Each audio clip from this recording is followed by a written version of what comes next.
Heavens God so easily. We are the best episode that you all begging to be free. And every moment in our mind, we are what you hide from in the beds every night.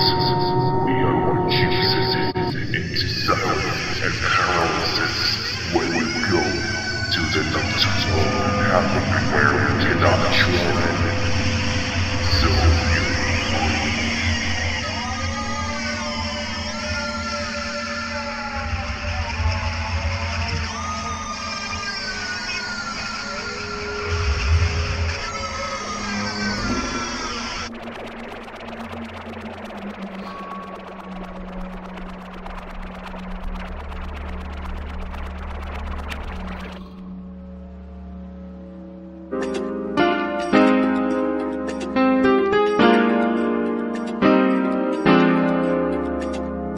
What would happen if we do not sleep for a day or two or even for 7 days, consecutive days? Will there be any changes in our body?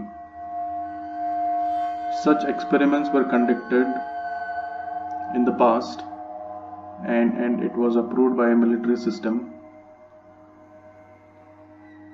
So today we will speak about such experiments which they say that happened in Russia. Not sure if it is true. Okay, so Russian researchers in the late 1940s kept 5 people awake for 15 days using an experimental gas-based stimulant. So we are talking about a creepy and a scary experiment which was conducted in 1940 by so-called Soviet era, and it happened in 1940.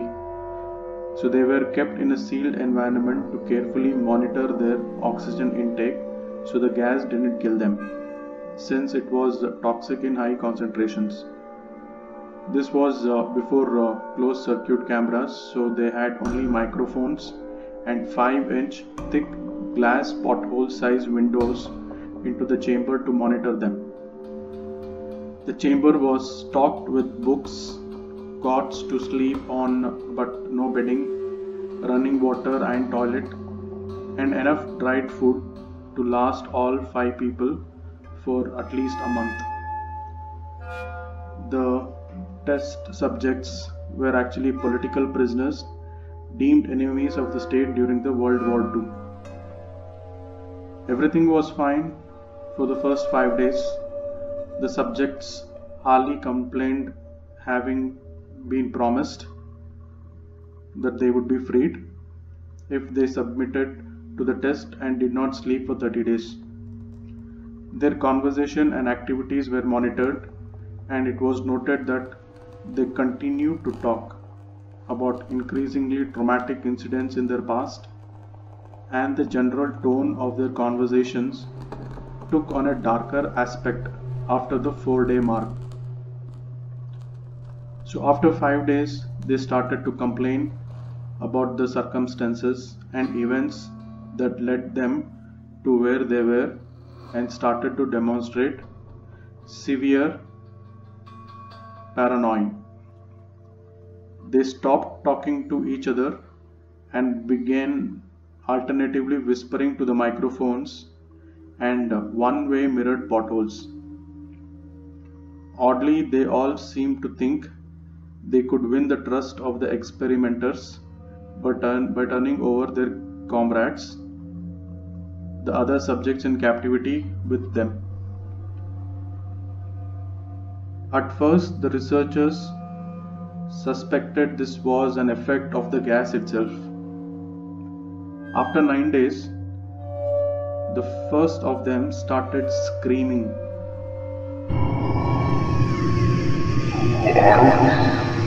heavens God so easily. We are the best episode that you all begging to be free. And every moment in our mind, we are what you hide from in the beds every night. We are what chooses into silence and paralysis when you go to the nocturnal happening where we cannot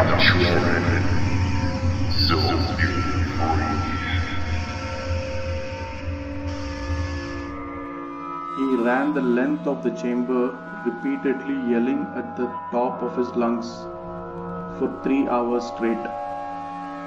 He continued attempting to scream, but was only able to produce occasional squeaks. The researchers postulated that he had physically torn his vocal cords. Such was his scream. The most surprising thing about this behavior is how the other captives reacted to it, or rather, didn't react to it at all. They continued to whisper in the microphones until the second of the captives started to scream.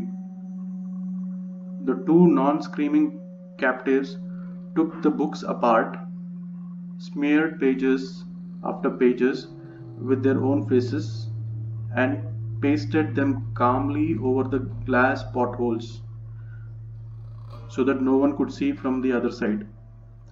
The screaming promptly stopped. So did the whispering to the microphones. After 3 more days passed, the researchers checked the microphones hourly to make sure they were working. Since they thought it impossible that no sound could be coming with 5 people inside, the oxygen consumption in the chamber indicated that all 5 must still be alive. In fact, it was the amount of oxygen 5 people would consume at a very high level of exercise. On the morning of the 14th day, the researchers did something they said they could not do to get a reaction from the captives. They used the intercom inside the chamber, hoping to provoke any response from the captives. They were afraid were either dead or vegetables. They announced, "We are opening the chamber to test the microphones. Step away from the door and lie flat on the floor, or you will be shot." So complying to this will earn one of you your immediate freedom. So this was the message given to the captives or the subjects before opening the door. And to their surprise, they heard a single phrase in a calm voice response: "We no longer want to be freed." This is the reply they got from the subject. Debate broke out amongst the researchers and the military forces funding the research. Unable to provoke any more response using the intercom, it was finally decided to open the chamber at midnight on 15th day. So they decided to open the chamber when they didn't receive any response. The chamber was flushed of the gas and filled with fresh air, and immediately voice from the microphones began to object. So they were preparing to open the door, so they flushed out all the gas and then they flushed in the fresh air. But immediately when they started doing it, they started receiving a response from the subject, and it was 3 different voices began begging, as if pleading for the life of loved ones, to turn the gas back on. They wanted the gas to be back on. The chamber was opened and soldiers were sent in to retrieve the objects or the subjects. They began to scream louder than ever, and so did the soldiers when they saw what was inside. 4 of the 5 subjects were still alive, although no one could rightly call the state that any of them in life. The food rations past 5 days had not been so much as touched. So whatever the food which was kept inside the chamber for the past 5 days, it was not touched. There were chunks of meat from the dead subject thighs. So the one person who was dead inside, so they were dead person's meat from his thighs and chest, stuffed into the drain in the center of the chamber, blocking the drain and allowing 4 inches of water to accumulate on the floor. So they used this meat to block the drain, and they allowed 4 inches of blood on the floor. Precisely how much of water on the floor was actually blood was never determined. All 4 surviving subjects also had large portions of muscle and skin torn away from their bodies. The destruction of flesh and exposed bone on their finger tips indicated that the wounds were inflicted by hand, not with teeth, as the researchers initially thought. Closer examination of the position and angles of the wounds indicated that most, if not all of them, were self-inflicted, and the abdominal organ below the ribcage for all 4 subjects had been removed, while the heart, lungs and diaphragm remained in place. The skin and most of the muscles attached to the ribs had been ripped off, exposing the lungs through the ribcage. All the blood vessels and organs remained intact. They had just been taken out and laid on the floor, fanning out around the eviscerated but still living bodies of the subjects. The digestive tract for all 4 could be seen to be working, digesting food. It quickly became apparent that what they were digesting was their own flesh that they had ripped off and eaten over the course of the days. Most of the soldiers were Russian special operatives at the facility, but still many refused to return to the chamber to remove the subjects. They continued to scream to be left in the chamber, and alternatively begged and demanded that gas be turned back on, lest they fall asleep. To everyone's surprise, the test subjects put up a fierce fight in the process of being removed from the chamber. One of the Russian soldiers died from having his throat ripped off. Another was gravely injured by having his testicles ripped off and an artery in his leg severed by one of the subject's teeth. Another 5 of the soldiers lost their life, if you count ones that committed suicide in the weeks following the incident. In this struggle, one of the 4 living subjects has his spleen ruptured, and he bled out almost immediately. The medical researchers attempted to sedate him, but this proved impossible. He was infected with more than 10 times the human dose of morphine derivative and still fought like a cornered animal, breaking the ribs and arm of one doctor.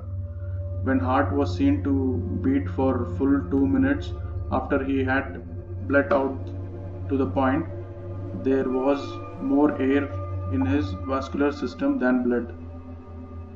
Even after it stopped, he continued to scream and flame to another 3 minutes, struggling to attack anyone in reach and just repeating the word more over and over, weaker and weaker until he finally fell silent. The surviving 3 test subjects were heavily refrained and moved to medical facility. The 2 with intact vocal cords continuously begged for the gas, demanding to be kept awake. The most injured of 3 was taken to the only surgical operating room that the facility had. In the process of preparing the subject to have his organs placed back within his body, it was found that he was effectively immune to sedative they had given him to prepare him for the surgery. He fought furiously against his restraints when the anesthetic gas was brought out to put him under.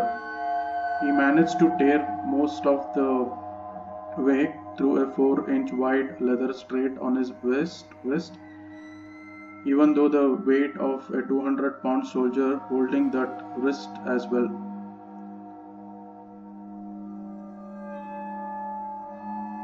So he pointed his gun at the remaining subject, still restrained to a bed as the remaining members of the medical and research team fled the room. "I won't be locked in here with these things, not with you," he screamed at the man strapped to the table. "What are you?" he demanded.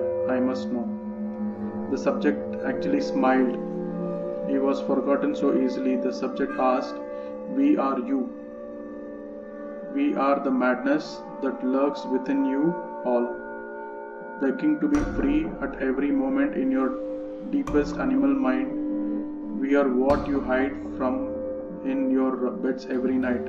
We are what you sedate into silence and paralysis when you go to the nocturnal haven where we cannot tread." The researchers paused, then aimed at the subject's heart and fired. The EEG flatlined as the subject weakly choked out. So this was the story about Russian sleep experiment. If you are interested, there are many movies. There is also a movie coming up on Russian sleep experiment. There is a trailer out in YouTube. If you are interested, please go have a look. And like I said in the beginning, nobody knows whether it is true, but there is a popular story that this experiment was conducted, and not sure how much of it is true. Thank you so much, guys. Thank you for watching this video.